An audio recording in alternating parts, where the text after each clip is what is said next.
குபேரா ஒரு சாதாரண ஒரு பிச்சைக்காரன் திடீர்னு பணக்காரனானா என்ன ஆகும், வாழ்க்கையில என்னெல்லாம் கஷ்டப்படுறான் அப்படிங்கிற சின்ன பேஸ் பிளாட்ல இருந்து ஆரம்பிக்கிற படம் தான் இந்த குபேரா. இந்த குபேரா பட ரிவ்யூக்கு போறதுக்கு முன்னாடி ஹலோ ஹை ஃப்ரெண்ட்ஸ், நான் தான் உங்க ஜெயராமகிருஷ்ணன் பேசுறேன். குட்டி மெசேஜ். என்ன ரீசனா இருந்தாலும், நீங்க லோவா இருந்தாலும் இல்ல நீங்க லைஃப்ல வேற ஸ்டேஜுக்கு போனாலுமே வந்து அன்பு கைண்ட்னஸை காட்டுறதை எப்பவுமே விட்டுறாதீங்க.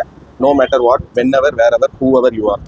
கமிங் பேக் டு குபேரா, இந்த படம் பார்த்தீங்கன்னா ரொம்ப வந்து ஒரு ப்ரெடிக்டபிள் ஸ்டோரி தான். பட் ஆனால் ஸ்டோரி டெல்லிங்லையும் ஸ்க்ரீன் பிளேலையுமே வந்து ரொம்ப அழகாக சேகர் கமலா இந்த படத்தோட கதையையும் விஷுவலாக சொல்லும் போதுமே அந்த விஷுவல் டெல்லிங்கும் நரேஷனில் வந்து ஆடியன்ஸுக்கு நல்லாவே புரிய வச்சிருக்காரு. குறிப்பாக கேரக்டர் டீடைலிங். நாகார்ஜுனா ப்ளே பண்ண தீபக்ங்கிற கேரக்டர் என்னை பொறுத்த வரைக்குமே வந்து one of the best written characters இந்த டைப் ஆஃப் ட்ராமாவில் சொல்லலாம்.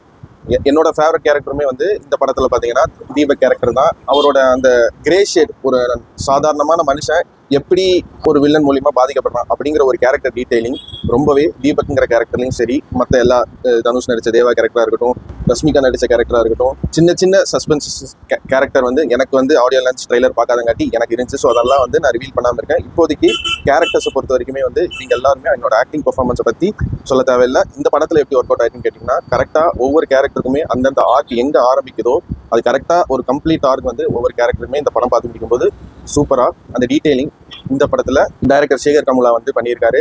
அண்ட் இன்னொரு முக்கியமான பில்லர் பார்த்தீங்கன்னா வந்து இந்த படத்தோட மியூசிக் டைரக்டர் தேவி ஸ்ரீ பிரசாத். ரொம்ப ஒரு மாசுன்னு சொல்ல முடியாது, கிளாஸ்ன்னு சொல்ல முடியாது, அதுக்கு நடுவில் ஒரு டிவைன் மீட்டரை பிடிச்சி ரொம்ப ஸ்பிரிச்சுவலாக வந்து ஒரு மாதிரி ஒரு மியூசிக்கல் வைப்பை வந்து இந்த படத்தில் வந்து மியூசிக் டைரக்டர் தேவி ஸ்ரீ பிரசாத் கொடுத்துருக்காரு. இதுக்கு முன்னாடி அவர் இந்த படத்தில் அதை கம்பேர் பண்ணி சொல்லக்கூடாது. பட் இருந்தாலும் அவர் மிஸ் பண்ண படங்கள் ட்ராக் லிஸ்ட் நீங்களே எடுத்து பார்த்தா தெரியும்.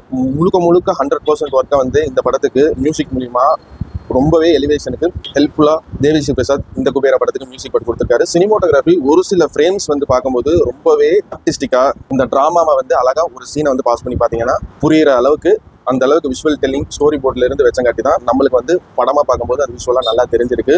இந்த படத்தோட நெகட்டிவ்ஸ்னு கேட்டிங்கன்னா, என்னடா சாதாரண ஒரு பிச்சைக்காரன், அவனுக்கு இந்த மாதிரி தான் நடக்க போது தெரிய போகுது, இந்த மாதிரி ப்ரெடிக்டபிள் லைன்ஸ்ல தானே இருக்க போகுது, இப்படிதான் நம்ம கடைசியில் ஹீரோய்க்கு மட்டும் மாறும் அப்படின்னு நினைச்சிட்டு இந்த படத்தை ஒரு ஸ்டீரியோ டைப்பிக்கலாவே பார்த்தீங்கன்னா இந்த படத்துல ஒளிஞ்சிருக்கிற சில என்கேஜிங் ஃபேக்டர், சின்ன நியூஆன்சஸான சோஷியல் மெசேஜஸுமே வந்து மிஸ் பண்ணிடுவீங்க. பட் ஸ்டில் எல்லா ரிவ்யூலையுமே சொல்ற மாதிரி தான் இந்த ரிவ்யூலையும் சொல்றேன். இந்த படத்துக்குள்ள போகும்போது இந்த படம் வந்து ஒரு ஃப்ளோ வந்து பிடிக்கும். அந்த ஃப்ளோவை பிடிச்சிட்டு இந்த படத்தை பார்த்தீங்கன்னா கண்டிப்பா குபேரா படத்துல ஒளிஞ்சிருக்கிற எல்லா விஷயங்களுமே இந்த டைரக்டர், இந்த படத்துல ஒர்க் பண்ண ஆர்டிஸ்ட், டெக்னிக்கல் டீம், ஆக்டர்ஸ் எந்த அளவுக்கு இந்த படத்துல 100% எஃபோர்ட் போட்டு ஒர்க் பண்ணி அந்த என்ஜாய்மெண்ட்டை அவங்களுக்கு கிடைச்சிச்சோ அந்த ஒரு ஃபீல் வந்து இந்த படத்தோட ஃப்ளோவை பிடிச்சிட்டிங்கன்னா உங்களுக்குமே கிடைக்கும்.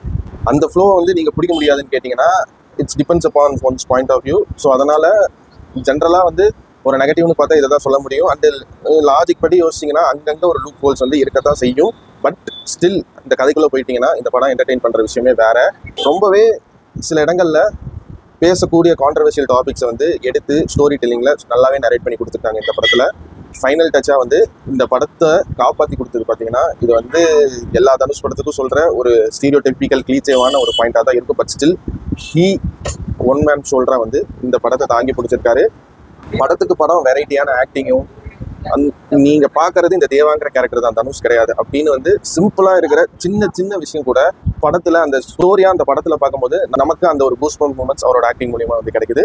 மற்றபடி இந்த படத்தில் பெரிய ஃப்ளாஸும் கிடையாது, பெரிய பாசிட்டிவ்ஸும் கிடையாது.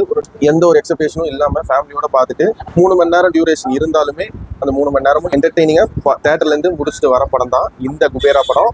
என்னதான் இவங்க அப்படி சொன்னாங்க அவங்க இப்படி சொன்னாங்கன்னு வந்து ரிவ்யூவில் சில நெகட்டிவ்ஸ் இருந்தாலும் படத்தில் அதெல்லாம் இருக்குது. ஆனால் நீங்கள் படம் பார்த்துட்டு உங்களுக்குன்னு ஒரு வியூ வரும்ல, அந்த வியூ கண்டிப்பாக ஒரு தனி வியூ வந்து இந்த படத்தில் உங்களுக்கு கிடைக்கும் அப்படின்னு சொல்கிறேன்.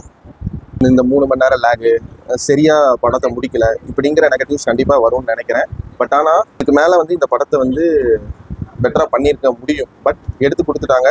அந்த படத்தில் இருக்கிற கண்டென்ட்டும் உங்களுக்குள்ளே நடக்கிற அந்த ஒரு சைக்கலாஜிக்கல் கான்வர்சேஷனுக்காகவே நீங்கள் ஒரு மூவி லவராக இருந்தால் இந்த படத்தை நீங்கள் போய் தியேட்டரில் பார்க்கலாம். நல்ல சவுண்ட் குவாலிட்டி, நல்ல பிக்சர் குவாலிட்டியில் தியேட்டரில் பாருங்கள். கண்டிப்பாக இந்த படம் உங்களுக்கு பிடிக்கும்னு நான் நம்புறேங்க. இந்த குபேரா படத்துக்கு என்னோட ரேட்டிங் என்னன்னு கேட்டிங்கன்னா 100க்கு ஒரு 75 மார்க்ஸ் தாராளமாக தருவேங்க. Kubera a very bold representation of unrepresented community and talkable community. நான் உங்களை இதே மாதிரி இன்னொரு சூப்பரான வீடியோவில் சந்திக்கிற வரைக்கும் நீங்களும் நல்லா இருங்க, எல்லாரையும் நல்லா வச்சுருங்க. அவ்வளோதாங்க விஷயம். நன்றி, வணக்கம், பை பாய், நான் வரேங்க.